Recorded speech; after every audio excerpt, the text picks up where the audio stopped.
Mari kita bedah anatomi Departemen Akuntansi Manufaktur. Coba bayangin deh sebuah pabrik. Biasanya, yang langsung kepikiran itu kan mesin-mesin raksasa, ban berjalan, atau ribuan produk yang dicetak setiap harinya, ya kan? Tapi, pernah kepikiran nggak sih, apa yang sebenarnya ngejaga supaya seluruh operasi raksasa itu nggak tiba-tiba runtuh?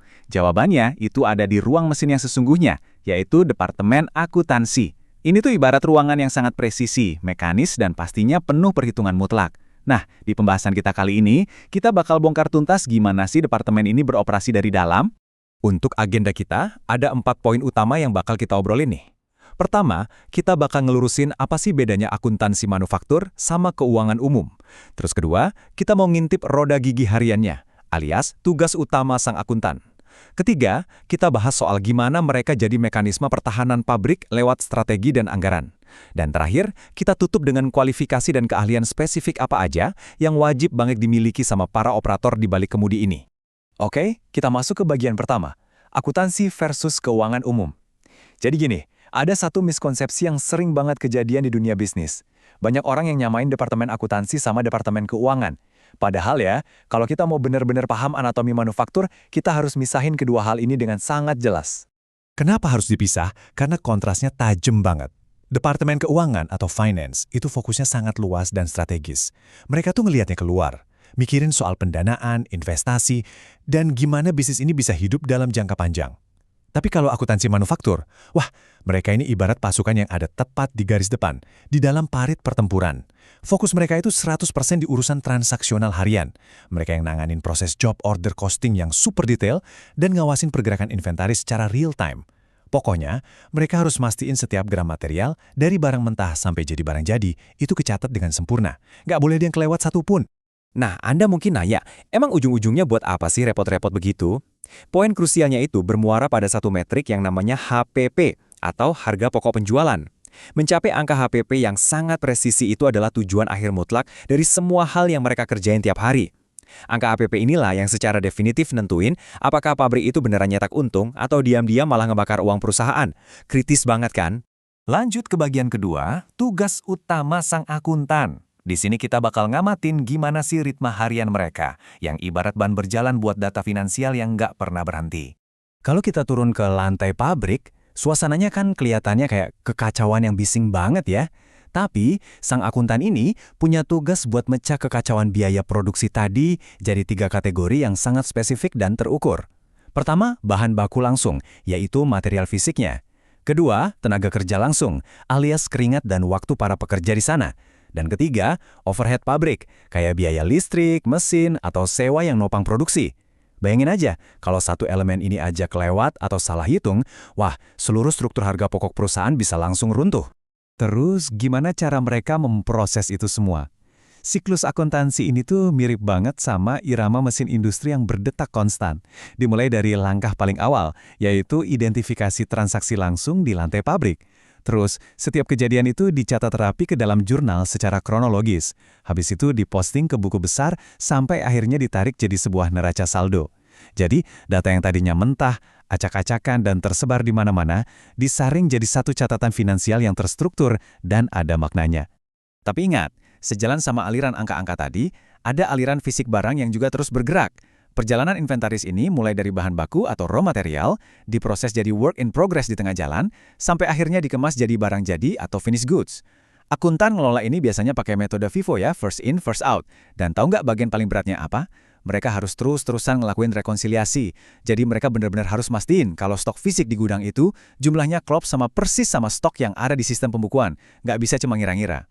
Dan pastinya, semua kerja keras ngitung HPP sama manajemen inventaris tadi nggak bisa asal-asalan. Ada aturan main ketat yang harus dipatuhi, yaitu PSAK 14. Ini tuh standar akuntansi khusus di Indonesia buat persediaan manufaktur. Jadi laporan bulanan sama tahunan yang dibikin sang akuntan harus benar-benar tunduk sama standar ini, lengkap sama catatan laporannya. Ini penting banget buat ngebuktiin kalau operasi pabrik itu bukan cuma efektif, tapi juga sah dan bisa dipertanggungjawabkan di mata hukum dan investor. Sekarang, kita masuk ke bagian ketiga, penjaga strategi dan anggaran. Di sini, fokus kita agak bergeser nih dari yang tadinya ngurusin pelacakan data harian, jadi ngebahas mekanisme pertahanan tingkat tinggi supaya pabrik tetap cuan. Balik lagi ke perumpamaan ruang mesin tadi. Akuntan ini sebenarnya secara aktif melindungi pabrik dari kebocoran finansial yang nggak kelihatan mata. Lewat fungsi analisis, mereka bakal ngebandingin biaya aktual sama anggaran. Misalnya nih, mereka nyari tahu, kok material A tiba-tiba harganya bengkak sih? Nggak cuma itu, mereka juga rajin ngelakuin audit internal ke berbagai sudut pabrik buat nyegah fraud atau kecurangan yang rentan banget terjadi di gudang. Bisa dibilang, mereka ini garis pertahanan terakhir buat perusahaan.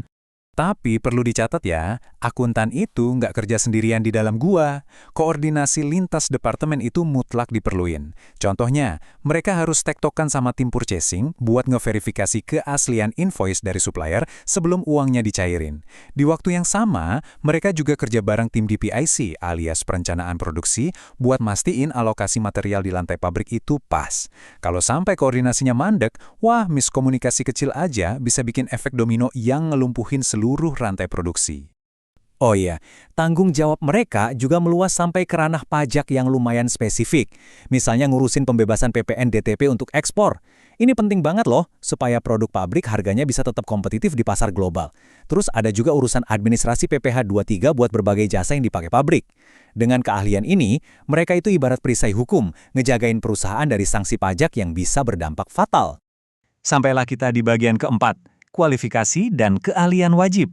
Setelah ngelihat betapa ribetnya pekerjaan ini, kira-kira karakter manusia kayak apa sih yang bisa jalanin departemen yang sekompleks ini? Ternyata, butuh keseimbangan yang sangat ketat di posisi ini. Di satu sisi, Anda butuh skill teknis yang super berat. Mulai dari nguasain akuntansi biaya, bisa pakai sistem ERP raksasa kayak SAP, sampai jago mainin Excel tingkat lanjut buat ngolah jutaan baris data, plus paham banget soal PSAK. Tapi, semua skill teknis dewa itu bakal percuma tanpa skill lunak yang kuat. Anda butuh ketelitian tingkat dewa, kemampuan analisis data operasional yang rumit, bisa komunikasi dengan asertif ke manajer pabrik, dan yang paling penting, etika profesional yang nggak bisa ditawar. Makanya, syarat buat masuk ke bidang ini nggak main-main. Umumnya pelamar butuh minimal gelar S1 akuntansi. Terus mereka harus punya pengalaman minimal 2 tahun spesifik di industri manufaktur yang tekanannya lumayan gila. Dan biasanya punya sertifikasi SAK itu udah jadi semacam standar emas. Intinya, ini bukan kerjaan buat amatir ya. Ini spesialisasi tingkat tinggi yang butuh dedikasi luar biasa. Nah, setelah kita bedah habis semuanya, mulai dari ritme pencatatan harian, tekanan ngejaga anggaran, sampai tuntutan skill dan mental yang luar biasa tadi, sekarang pertanyaannya buat Anda nih, siap nggak jadi seorang akuntan manufaktur? Atau kalau sekarang Anda punya pabrik yang lagi jalan, apakah Anda yakin ruang mesin Anda udah dipegang sama tangan-tangan yang tepat? Terima kasih banyak ya udah ngikutin pembahasan kita kali ini. Semoga explainer ini ngasih wawasan baru yang bermanfaat. Sampai jumpa!